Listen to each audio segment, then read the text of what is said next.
Good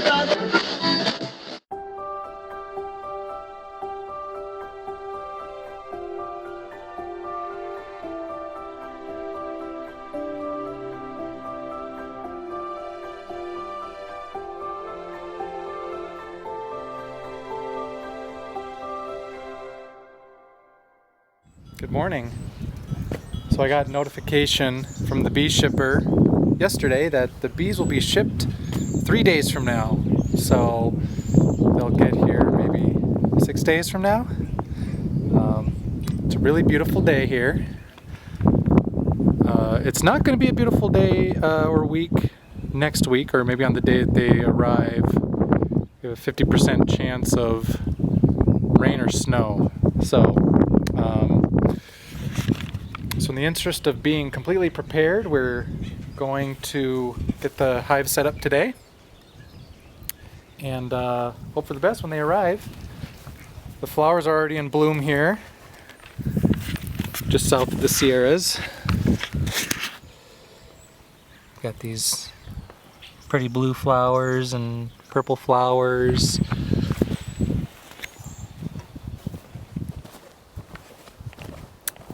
Dandelions are popping up, so that's good bee food right there. We'll set up some with some sugar syrup and pollen patties when they arrive, just to help them out a little bit more. But yeah, the flowers are coming. Poppies are already blooming down in the desert. We're a little delayed from them, so maybe in a month or two we'll have lots of poppies in the yard here too, so that'll be nice for them. There's some criteria you want to follow to give bees their maximum chance of success. Make sure the area has good drainage, that they have access to water, that they have a windbreak, and protection from the wind of some sort. We have good drainage here. Unfortunately, we're not blessed with a lot of above ground water here. This biome that I'm in right now is a mountain oak savanna, so not a ton of thick tree coverage for doing for a windbreak or anything like that. There's a lot of natural hills that would allow the wind to travel over. However, the wind is coming from this direction. The prevailing winds, at least, they come from the southwest. In the summer, when the Santa Ana winds kick up, they'll be going the correct direction for this to be a proper windbreak, but that's not going to be a good place to protect from prevailing winds. Really, there's no good place to protect from prevailing winds here, so alright, we'll just do our best. I might put up a windscreen later. That might help. Otherwise, you want somewhere kind of flat and at least has protection from the afternoon sun, which this spot that I picked out here does have that. There's a tree here that, especially once its leaves are out, you'll get a lot of afternoon shade at this spot here. There is a standing water source that I don't know if we need to take care of that or not.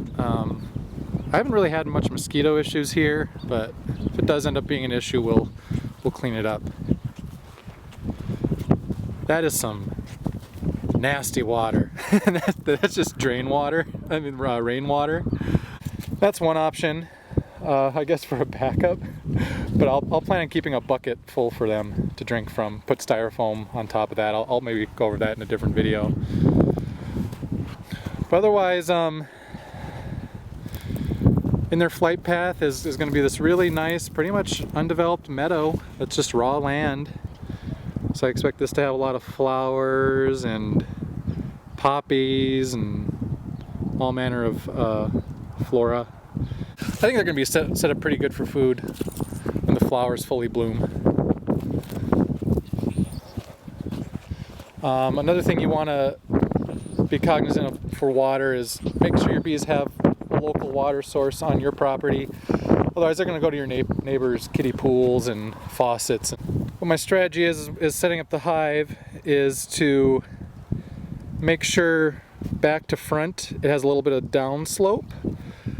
That'll let rainwater drip off the bottom board. But side to side, make sure it's level. So I have a level, and I've got my kids' garden spade. All right. Before I get going, there's one matter of pest control. So it's elevated, so that should help with like stuff like skunks. They don't like to expose their belly when they prop themselves up on a beehive, so that's going to help with that. Again, we have legs that we can put in soup cans if we need to make an oil moat for ants. Now, the one outstanding issue is bears. That mountain's name is Bear Mountain. So yes, yeah, we have bears. This isn't going to be like a big bee yard, and I'm pretty far away from the really rustic part. I don't know. Really, the only thing to do about bears is to put electric fence around the perimeter of the beehive. Anyway, I'll just keep it for now. Another thing I'm not setting up is any sort of windbreak. It's a windy day today. I don't think it's too windy for a bee. The entrance is going to be on this side, so it's going to be kind of oblique and away from the prevailing wind. I think if the winds stay below 15 miles per hour, they can pretty much fly their way back to the hive, no problem. But when winter gets closer, I will set up maybe a windbreak, again, to protect against some of the late summer, winter winds that really whip up, just to help them out a little bit. So, all right, now let's set up the hive.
Great, so that's all set up.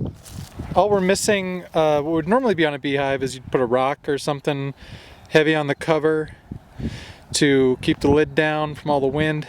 This cover itself, I think, is heavier than a normal lid, so hopefully that's not a problem, but as the winds get stronger later in the season, I'll probably come up with something to keep this tied down properly, because obviously there's not a good flat surface to put something heavier on. Maybe I'll tie up some bungee cords or anchor it to the ground or something like that. So otherwise, that's it.